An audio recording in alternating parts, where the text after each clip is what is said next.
Una revolución silenciosa se infiltró en las más altas esferas del poder, la seguridad nacional y las agencias de inteligencia. Sí, te vamos a contar una de ellas. Hoy en Contracorriente te contamos una historia que afecta más de lo que imaginas. Conversamos con J. Michael Waller, autor del libro Big Intel, donde afirma que la CIA y el FBI han pasado de ser héroes de la Guerra Fría para convertirse en villanos en los niveles más profundos del Estado. Waller revela los orígenes, tácticas y consecuencias de esta insurrección silenciosa marcada por la infiltración, la propaganda y la manipulación cultural. Allá en 1917, León Trotsky llegó a Nueva York con un objetivo revolucionario. Mientras tanto, los bolcheviques soviéticos consolidaban su poder en Rusia a través de la temida Checa, una policía secreta dispuesta a cometer cualquier crimen con tal de cumplir sus fines. Pero la ambición de estos revolucionarios no se limitaba a Rusia, así es que decidieron exportar su revolución al resto del mundo. Cuando la lucha de clases no logró conquistar Occidente, ajustaron su estrategia. Entonces, en lugar de apelar solo a los obreros, buscaron transformar la cultura, la religión y las instituciones clave como la educación, los medios de comunicación y, por supuesto, los tribunales. Antonio Gramsci, desde una prisión en Italia, llamó a esto una larga marcha a través de las instituciones, un proceso gradual y generacional. El resultado, el marxismo cultural pasó de ser una teoría a una realidad que sigue impactando en las instituciones, la política y la cultura. Hoy desentrañamos esta historia para entender cómo llegamos hasta aquí, de qué manera afecta tu vida hoy y qué podemos hacer para enfrentar los desafíos del futuro.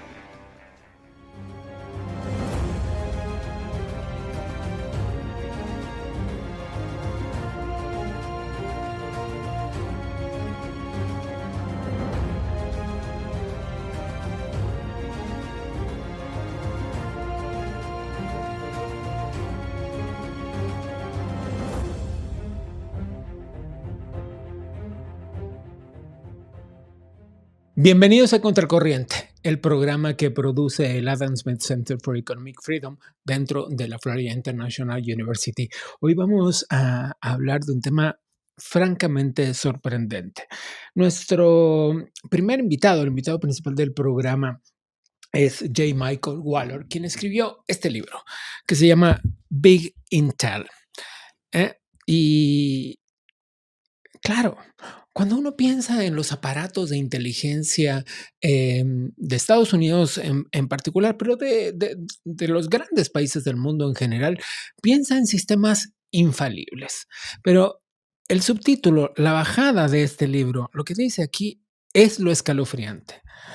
Cómo la CIA y el FBI pasaron de ser héroes de la Guerra Fría a convertirse en villanos del Estado profundo. ¿Qué pasó en el medio? 100 años de historia francamente asombrosa. Empecemos pues con esta conversación con J. Michael Waller. Te decía que al leer tu libro, Michael, me encontré con muchas sorpresas. Quizá la primera de ellas para mí fue descubrir cuán ingenuos, cuán naive fueron los gobiernos de Estados Unidos al enfrentarse a una guerra ideológica de carácter global y quizás subestimar un poco el escenario al que se estaban enfrentando. Es cierto que era un Estados Unidos todavía en pañales, si se quiere, respecto de los sistemas de inteligencia, porque no existían las agencias que hoy conocemos, pero eso resultó para mí francamente asombroso. It was a strange beginning of the United States becoming a world power because we had been isolated on the North American continent, away from any conflicts in Europe and Asia, and we didn't need a foreign intelligence service. We were not a global power. We didn't really have foreign threats to subvert us from within to any degree. So there was no use for having an intelligence service to spy on other countries or a counterintelligence service to defend ourselves against foreign spies. Pero eso es asombroso. ¿Por qué no veían lo que estaba pasando? ¿Por qué no eran capaces de distinguir estas amenazas externas, estos espías extranjeros infiltrándose en la vida cotidiana? Well, it's easy to ask in hindsight because it's obvious in hindsight. But at the time, people are the same everywhere. We tend not to see the threats that are in front of us or the Ujú. threats that are coming. And we tend to ridicule and criticize those who do see them and who warn us. Y cuán peligroso ha resultado eso con el paso del tiempo. Pero, ¿cuál es el escenario de los aparatos de inteligencia estadounidenses hoy y su relación con el escenario global? We have really excellent intelligence services, especially electronic intelligence, technological intelligence. We can locate anybody on Earth practically. We can monitor what they say. We can see what they do. We can be there before they get to their own destinations if we seek to do that. So that's not the problem. The problem is the abuse of intelligence for political purposes against our own population, which is something that's happened in the past, but there was never the technology to make it so systematic the way it has become. Mm. Ahora bien, hay un tema más que a simple vista parece no estar conectado. Te oía hablar hace unos días en una conferencia que diste hace un par de semanas acerca de GEI, es decir, diversidad, equidad, inclusión. Y cómo los aparatos de inteligencia, especialmente la CIA, hablas tú, dices, han sido infiltrados con esta ideología. Pero cuando uno habla de inteligencia, de un aparato de inteligencia robusto y eficiente, como tú dices, como el de Estados Unidos, piensa en cuestiones realmente serias de manera global, en guerras, en infiltraciones serias, en prevención de matanzas, en los países árabes yendo contra su población, pero no piensa que la ideología de género, la diversidad, la inclusión, la equidad estén eh, como un hecho fundamental dentro de las agencias de inteligencia de Estados Unidos. ¿Por qué debemos prestarle atención a eso? Well, this is the thing when you're not intellectually equipped anymore to defend against or even be vigilant about foreign ideological threats. So Ujú. the whole thing of DEI, it's not it's a very nice sounding concept, but it's not benign and it's not native to our own society. It's a foreign import that was really begun as a Soviet active measures campaign, a Soviet Ujú. political warfare campaign a century ago. It was first aimed at Nazi Germany, and then it came over to the United States and to the UK and other countries when we welcomed these refugees, a lot of them being intellectuals, a lot of whom were Marxist, and we brought them in to shelter them from the Nazis. So Bueno, they eso brought this ideology with them, which is called cultural Marxism. terminaba la Primera Guerra Mundial y los bolcheviques consolidaban su poder mediante la Checa, una temida policía secreta diseñada para asegurar el control soviético a toda costa, sin importar los crímenes que tuvieran que cometer para conseguirlo. Pero su ambición no se limitaba a Rusia, querían exportar la revolución al resto del mundo. Ahora, ¿cómo un movimiento tan radical logró infiltrarse en las sociedades occidentales? La respuesta está en los cambios que se encontraban a punto de suceder. La lucha de clases, o sea, el eje del marxismo tradicional, no logró conquistar Occidente porque los obreros sí querían una casa y un coche propio, sí querían vacaciones, sí querían un poco de capitalismo en sus vidas. Entonces los revolucionarios ajustaron su estrategia concentrándose en la cultura, la religión y los conceptos de familia que prevalecían entonces. Bien, nos llevaste un siglo atrás y eso nos permitirá comprender cómo es que este escenario que vivimos hoy, que se parece bastante a una Segunda Guerra Fría, si me permites, ¿cómo es que se conformó este escenario? Vayámonos un siglo atrás. Hace un siglo, las agencias de inteligencia en Estados Unidos no existían. El FBI y la CIA estaban lejos de conformarse aún y había dos personajes que parecían disputarse el poder a lo largo del tiempo para conformar esas agencias. y eran Donovan y Hoover, dos personajes encontrados, dos personajes antagónicos, dos personajes casi de película. Cuéntanos un poco cómo fue ese comienzo.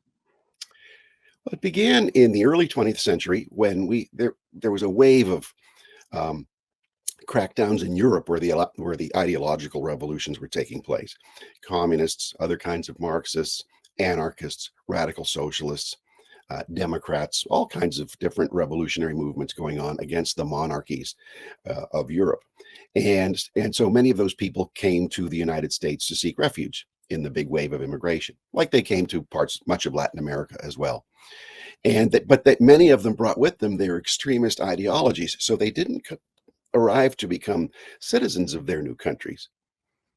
They arrived for the purpose of subverting those new hosts that they had and burrowing into their societies, burrowing into journalism and academia and entertainment and so forth to have their revolution take place in their new homes.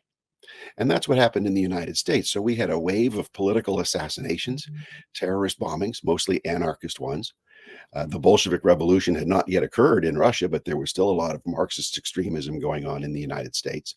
World War I was upon us then, and so we had our first foreign war to speak of. We had a war with Spain, but this was a world war now that we were involved in.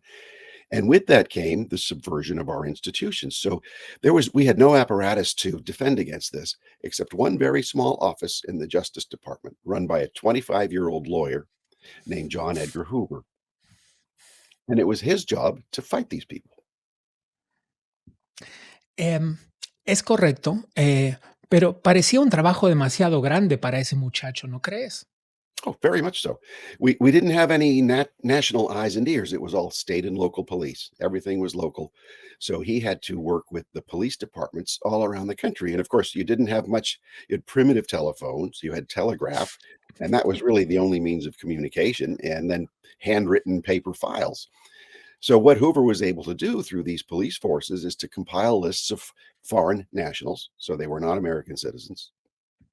That was a separate issue, to round them up and to send them back to Russia, which is what he did. He rounded up hundreds and hundreds of them. He was planning to round up thousands, but he didn't have the resources to send them back home. And that was very controversial because they didn't have due process.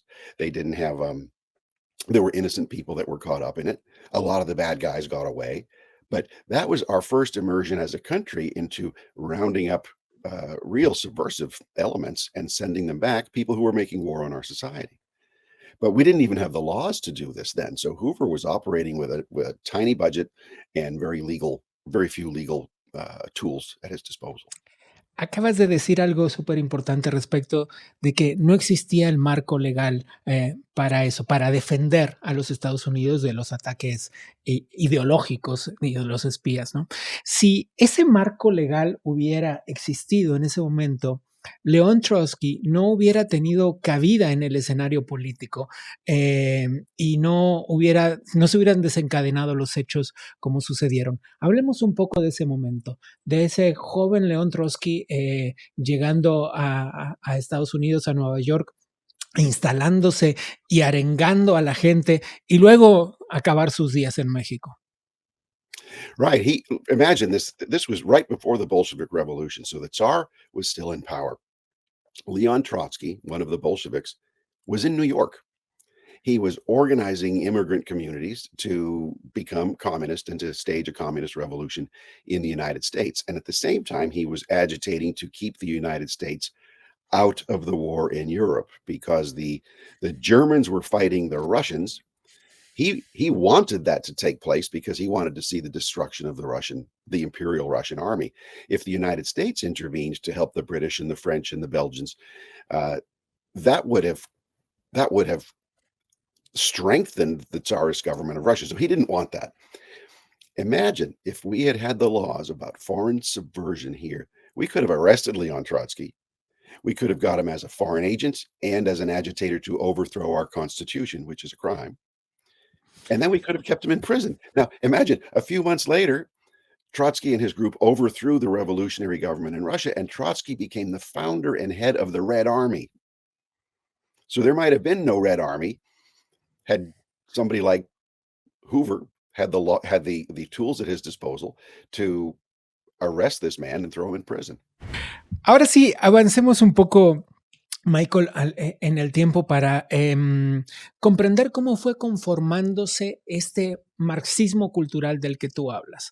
Hay muchos actores que juegan, quizás acelero un poco en la conversación para lograr meter muchos temas en estos pocos minutos que tenemos, pero quizás el marxismo cultural se entiende mucho mejor, no si nos concentramos en Marx, sino si nos concentramos en un personaje que llegó después y cuyos pensamientos y escritos no fueron visibles hasta más tiempo después, que es Gramsci y sus cuadernos en la cárcel.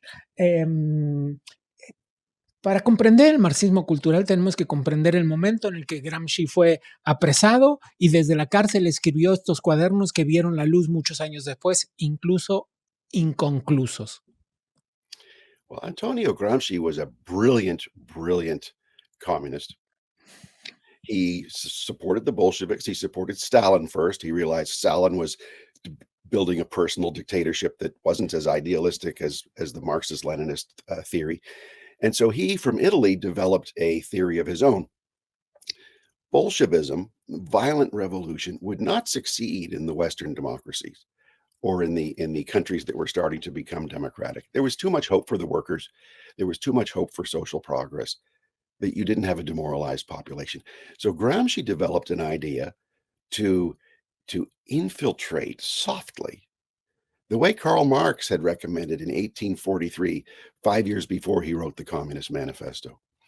That was that you infiltrate everything that influences people, the schools, the news media, the universities, the entertainment business, the churches and the seminaries, and every place else that would influence how people think, how they view the world, how they see themselves. And he had a relentless criticism of everything around, not through communist agitators, but through infiltrators in all the trusted systems.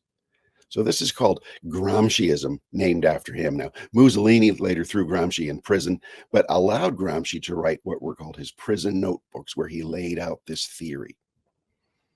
That was the core of cultural Marxism from one end of it. At the same time, in parallel, friends of Gramsci in Germany, the German communists, were developing what they called critical theory, the cultural Marxism. So they did this now in tandem, but not always working with one another because Gramsci was in prison. So the Germans are the ones who came to France and the UK and the United States to settle at Columbia University to develop what we now know as DEI and critical theory. But Gramsci did it from the real operational perspective of how to infiltrate this throughout the trusted institutions. Avanzada la segunda mitad del siglo XX, la Revolución Cubana, ya sabes, Fidel Castro y el Che Guevara fusilando gente con una mano y escribiendo una historia de justicia social con la otra, se convirtió en un centro de operaciones para la izquierda radical y exportó no solo ideología, sino también tácticas. Así, amplificaron su influencia en movimientos extremistas a nivel global. El marxismo cultural dejó de ser una teoría para materializarse como una realidad tangible. En ese sentido, es preciso comprender cuán grande fue el pensamiento de Gramsci, porque realmente es lo que vemos hoy. El marxismo no está dedicado a un ataque económico concreto, sino a permear en la sociedad desde todos los puntos de vista que has dicho, ¿no? Desde el culto religioso, la educación, la cultura misma, y quizás ahí reside su éxito y su permanencia. Right. This was the real gains, because what they were able to gain through gradual infiltration of institutions was to corrupt those institutions, much like anything else that's not maintained. If you don't maintain your garden, it's going to become overgrown and destroyed. Same with your home or your automobile. And it's the same thing with your culture and your country. Ujú. And the idea was to attack anybody who resisted this as reactionary, as repressive, as destructive, and then to make everyone view themselves as victims. So I am a worker, therefore I am a victim. I'm poor, therefore I'm a victim. I'm a young person, therefore I'm a victim. I'm a woman, therefore I'm a victim. So victim, victim, victim, victim. Who's to blame? The authorities are to blame. Our Republican form of governments are to blame. Democracy is to blame. Wealthy people are to blame. Industry is to blame. Christian culture is to blame. Let's destroy it all. Una vez conformados los sistemas de inteligencia, empiezan las infiltraciones. Es decir, una vez que las agencias se establecen en Estados Unidos, llega el momento en el que los espías de otras naciones comienzan a infiltrarse. Y hay algunos casos icónicos. Tú en el libro nombras varios, yo voy a retomar solo dos. Uno es Barbara Lee, y el otro de los casos es Ana Belén Montes, esta doble espía cubana que llega a encumbrarse en las instituciones norteamericanas, incluso casi riéndose en la cara de las agencias de inteligencia, porque su rol, el de Ana Belén Montes, era precisamente el de medio espiar al gobierno cubano para el que en realidad servía. Háblanos de eso. These are cases of infiltrators in society, one as a spy in the middle of the intelligence services. So she was in the Western Hemisphere unit of our Defense Intelligence Agency, which was our Ujú. military intelligence. And her actual desk, as they call it, her escritorio in the Defense Intelligence Agency at that time was Central America, especially Nicaragua and El Salvador. And that's where the Cuban government and the Soviets were putting so many of their resources at that period in the 1980s to impose and spread communist revolution. So she played a vital role, and this is where my own personal story came in because I didn't know her. I didn't know anything like that, but I was working for CIA Director Bill Casey directly for him, not for the CIA itself. And so everything I was bringing up from Nicaragua and El Salvador at the time was not being shared with the intelligence community, and therefore Anabela Montes never would have had nobody would have known who I was. So that was kind of an advantage. But back to your point, so she was one of many infiltrators in the system. Barbara Lee, by contrast, was a different kind of infiltrator. She was also an ideological spy, like Ana Montes was. She supported Fidel Castro, but she was serving as a congressional staffer. But unlike the first one, Barbara Lee didn't try to hide what a communist she was. She worked for a congressman on the Armed Services Committee named Ron Dellums from Oakland, California. He was part of the Soviet international the propaganda and subversion apparatus. He participated in all their events and so forth. So, in the course of my activities, I infiltrated a Soviet front organization. We set up a fake Marxist youth group, and we managed to get into this Soviet active measures operation called the World Peace Council. And who was there but Barbara Lee and all the other mainly California communists? And they would call each other compañero or comrade. Camarada. Camarada, yeah, but they called him compas. This was the thing from it was a Sandinista thing, it's almost compas, but yes. So compañeros, camaradas. But in English, it was comrade, like camarada. And a camarada would only address another person as camarada if they knew they were also a Communist Party member. So if you were just a simpatizante or hermano or something, no, you were not camarada. So she was calling people comrade fulano during all of these different meetings, and then they would call her comrade Barbara.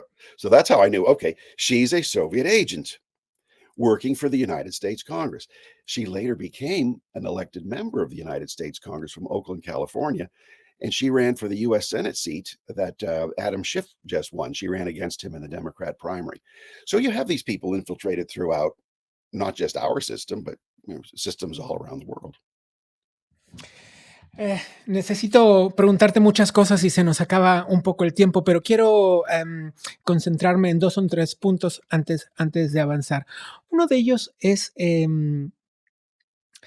Entender este largo proceso de infiltración, entender este largo proceso de relación de poderes y de fuerzas en el mundo, que como te dije hace unos minutos, casi nos hace estar viviendo en una segunda guerra fría, eh, requiere de muchas cosas. Pero mm, yo lo que quiero preguntarte es, ¿quién, quién hoy provee las bases intelectuales para el análisis de la inteligencia actual? ¿Desde qué perspectiva los aparatos de inteligencia de Estados Unidos se relacionan hoy? ¿Y quién es el que, si es una persona, si es una organización, quién pone las bases sobre las que debe analizarse la información de inteligencia? Mm. There's no central point. It's more like a movement where it's taken on a life of its own. So there might be some kind of command and control system somewhere, but imagine everybody, like in any intelligence service or government agency, your analysts come from university educated people.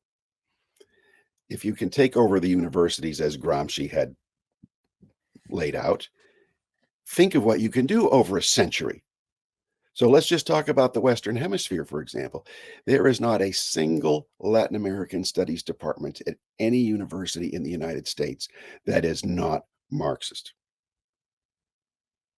Let's try to think of one that's not Marxist. You can't.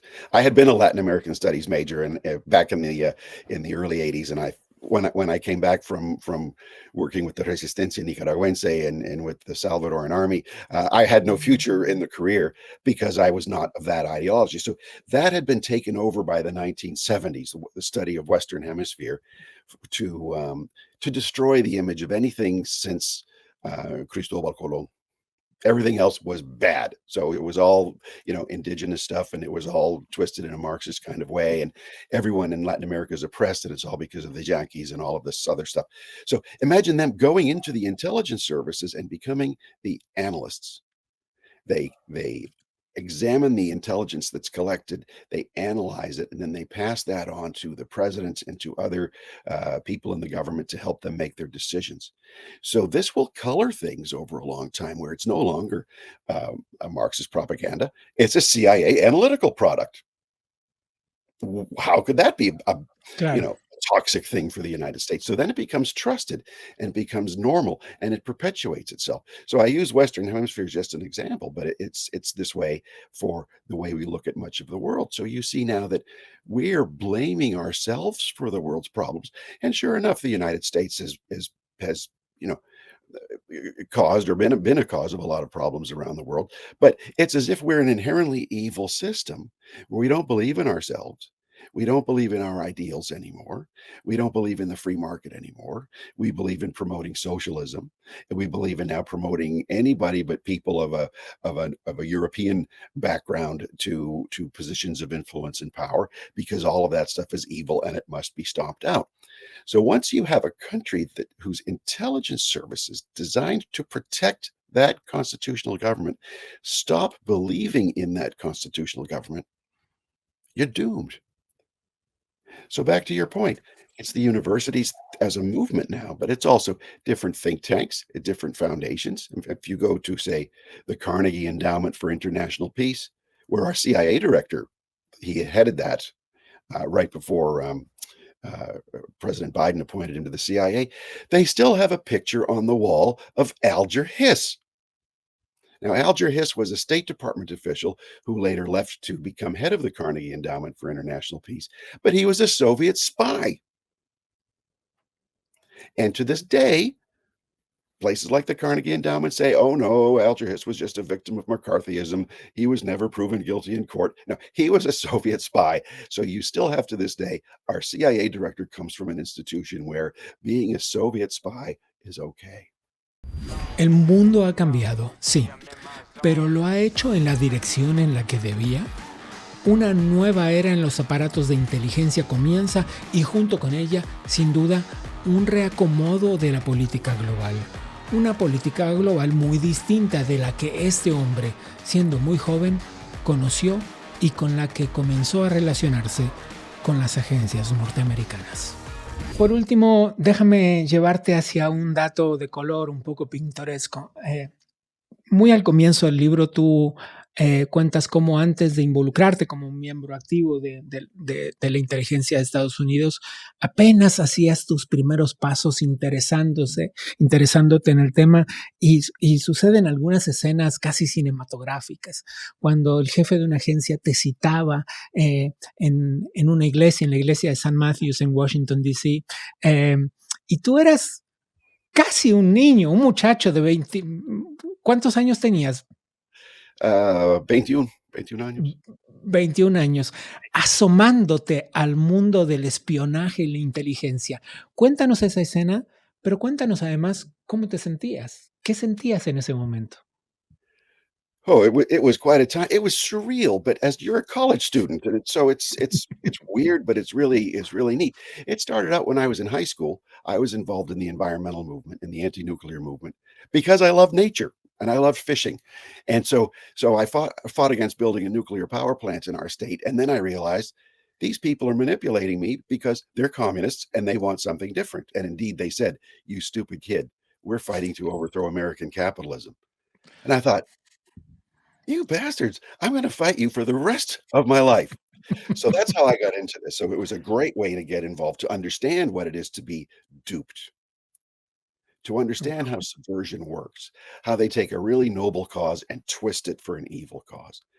So when I went into college in downtown Washington, D.C., imagine I'm 18 years old. Ronald Reagan's elected. I voted for him in the fall of 1980, the first person I ever voted for in my life. And I thought, how can I help this man roll back communism, roll back the Soviet Union, fight subversion inside our country? So I was interested in doing this.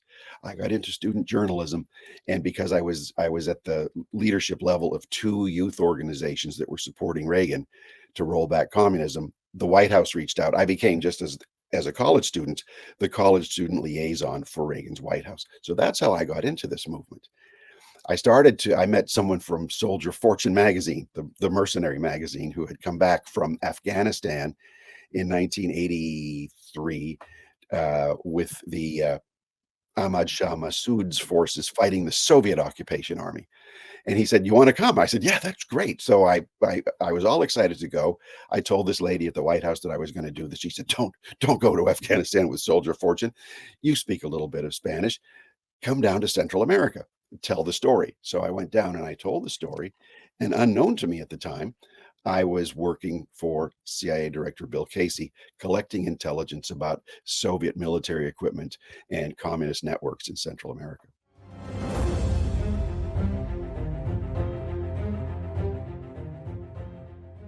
Este es el panorama que nos describe Waller, un panorama que, como les dije al comienzo del programa, abarca nada menos que 100 años de historia, de la historia de los aparatos de inteligencia de Estados Unidos, desde que no existían y de qué manera era amenazada la seguridad nacional sin el FBI, sin la CIA operando y sin las leyes que permitieran juzgar a quienes pretendían atacar la seguridad nacional, hasta estos aparatos robustos que tenemos hoy en día.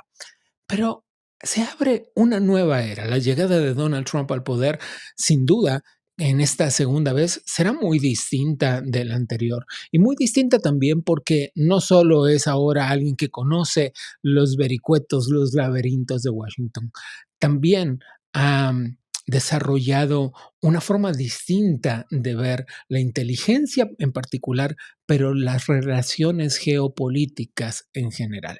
Para hablar de eso, quisiéramos dedicarle unos minutos al programa para conversar con el experto en seguridad e inteligencia, Enrique García.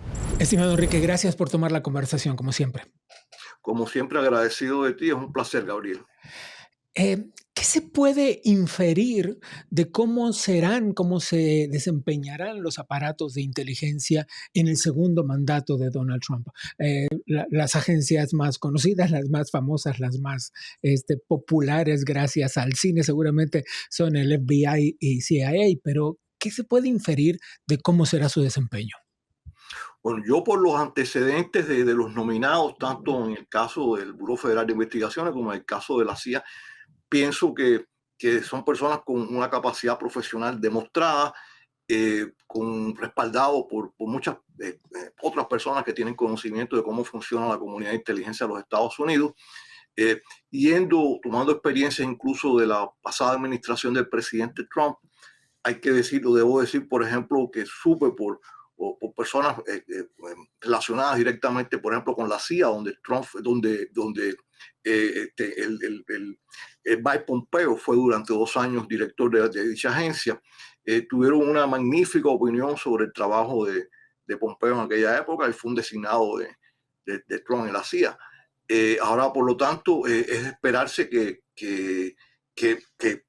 estas personas con las cuales, repito, he conocido por otros expertos en la comunidad de inteligencia norteamericana, que sí que reúnen las calificaciones y que están a la altura como otros nominados del presidente Trump.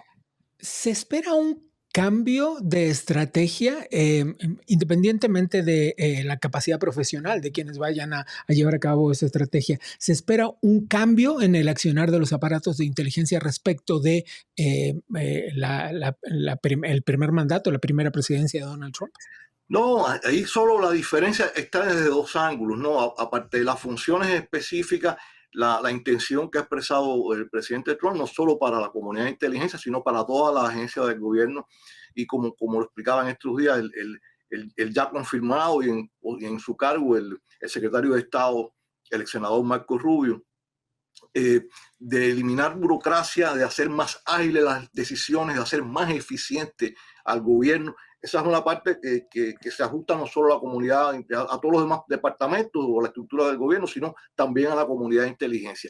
Desde el punto de vista del objetivo, las agencias trabajan igual que todos los departamentos del gobierno según las directrices y prioridades del presidente, que en definitiva es el comandante en jefe de las Fuerzas Armadas y Claro. del país, ¿no? O sea, que uno dirige. Entonces, según en el caso de la CIA, que trabaja en el exterior, según las prioridades del presidente, bueno, si serán las prioridades que tenga, los nominados, o sea, en este caso, las personas designadas por él cuando ocupan las posiciones dentro de esta agencia, lógicamente impregnarán también un estilo destinado a lo otro que se ha planteado, eliminar la burocracia, eliminar actividades que no les competían a esas agencias realizar. Permíteme detenerte ahí, ¿qué actividades realizaban esas agencias que no les competían? No, o sea, por ejemplo, se ha hablado mucho en estos días, Gabriel, sobre el tema de las oficinas estas que se dedicaban en los diferentes, de todos los departamentos del gobierno, a la diversidad, a ocuparse de una serie de cuestiones que no eran las funciones específicas, en definitiva, para las que fueron Lo creadas, que ¿no? le llaman la agenda woke.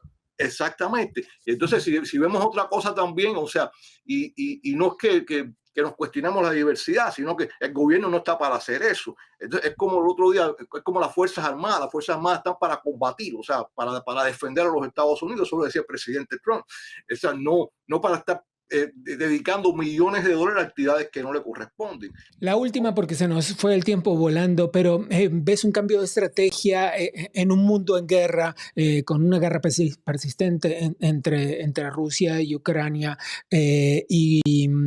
con un recrudecimiento en los últimos tiempos del longevo conflicto Israel-Palestina? ¿Ves un cambio de política en ese sentido respecto de los aparatos de inteligencia? No, pues van a trabajar en el caso de la CIA, que es quien realiza la actividad de inteligencia en el mundo, se dirigirá a las prioridades del presidente, que en definitiva yo creo que los problemas son los mismos que habían hasta hace una semana. La única manera es la diferencia va a estar en la manera de enfocarlo, en la manera de priorizarlo. En el caso de las actividades del FBI, serán las mismas actividades que ha hecho siempre, pero se le dará prioridad a las cosas que hay que priorizarlas. Por ejemplo, el descalabro que había en la frontera sur de los Estados Unidos, donde no hay país en el mundo, o sea, que pudiera asimilar esa avalancha, esa invasión migratoria, que además no solo es por la migración ilegal, o sea, que estamos todos de acuerdo, todos estamos a favor de la migración legal, pero la migración ilegal no, porque bueno, ya uno está violando una ley cuando entra, y uno debe ir a donde esté invitado, no a donde no esté invitado, pero bueno, vamos, no solo es eso, la cantidad no solo de delincuentes o de criminales que dentro de esa masa de migración legal, ilegal, ha llegado al país, también está claro que los principales enemigos, los países terroristas del mundo, han introducido a través de la frontera de cientos, no se sabe qué cantidad, Y yo recuerdo muy rápido, pongo un ejemplo de lo que pasó con Cuba cuando el Mariel, que ahora ha entrado más cubanos ahora que cuando el Mariel en el año 1981. 80.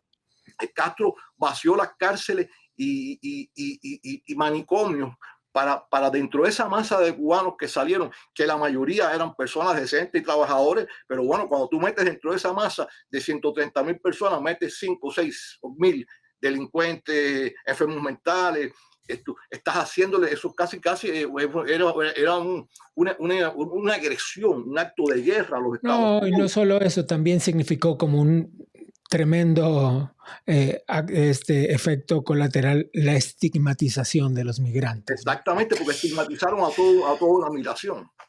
Es el especialista y asesor en inteligencia Enrique García. Gracias. Gracias, Abril.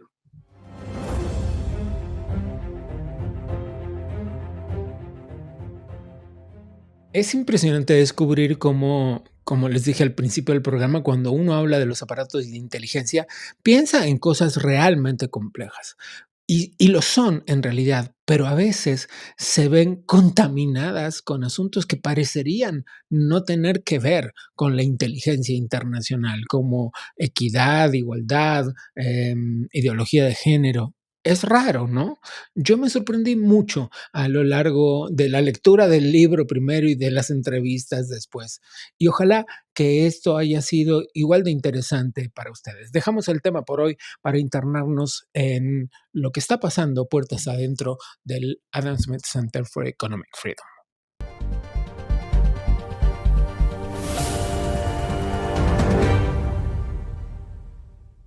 El Adam Smith Center for Economic Freedom fue el orgulloso anfitrión del First America's Freedom Presidential Inaugural Ball durante el fin de semana del 17 de enero en la inauguración del mandato de Donald Trump.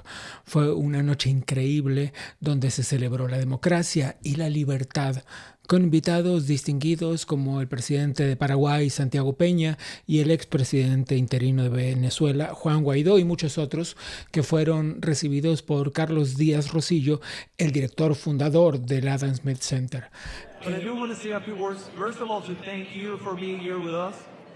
This is our first inaugural ball in honor of the 60th U.S. presidential inauguration. It is a Monday. This is a no participate.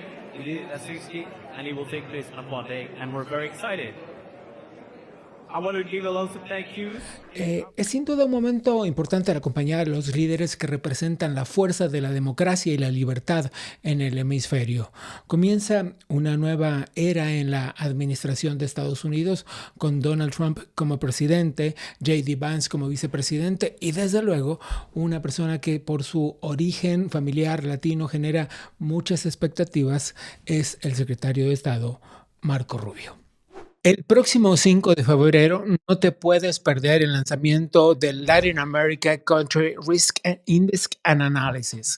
Se llevará a cabo en el Mark Pavilion de la Florida International University de Miami, donde expertos, líderes de toda América Latina compartirán su visión profunda y detallada sobre las tendencias políticas, económicas, sociales e internacionales que afectan de manera severa a la región. Es una oportunidad, la verdad es que única para entender los riesgos actuales en un momento clave para América Latina. Además, puedes registrarte directamente en el enlace que ves en pantalla en este preciso instante. No faltes, regístrate ahora y asegúrate de ser parte de este evento que marcará la diferencia en la forma en la que entendemos los desafíos que presenta la región, no en un futuro lejano, no dentro de un par de décadas, ahora, justo ahora. No me queda mucho más por decirles el día de hoy, salvo un par de cosas obvias como regístrate en el canal, suscríbete, dale like, dale click a la campanita y déjanos un comentario porque nos interesa mucho saber qué te pareció el episodio de hoy. Soy Gabriel Bauduco, a nombre del Adam Smith Center for Economic Freedom les doy las gracias y los espero la próxima.